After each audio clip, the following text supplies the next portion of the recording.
nad oedd bywyd mond yn daith. Wel os felly dwi wedi bod yn Dyfi Junction lawer gwaith, yn aros yn obeithiol am dren a ddaw i nôl, a'n hario mlaen o fama neu yn ôl. Yn Dyfi Junctions bywyd bod pawb yn eitha clen, dim ots faint â chi'n aros, fydd na dal yw'n sein o dren, ond a chitha'n anobeithio daw express i lawr y trac, a dyna pryd mae'n bryd chi godi pac.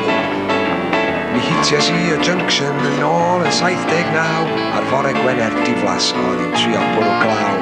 Mi gysgais ar y platfform, mi gollais dren neu dri, yn sydyn doedd na neb ar ôl mond fi.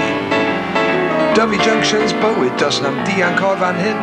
Mae rhaid i bod ma ers gyhyd, mae gwallt i troi yn wyn, ond mae yna lawer llai o sŵn, a mae yna lawer llai o ddrwg.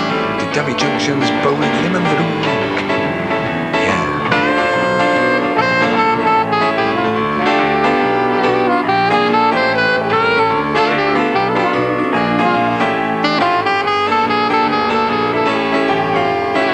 Dyfi Junctions bywyd y lle brafian y byd, yn lle bod dyn yn symud o hyd o hyd o hyd. Yn Dyfi Junctions bywyd geidi ysbaid ar y daith, ond paid â colli'r connection ola chwaith.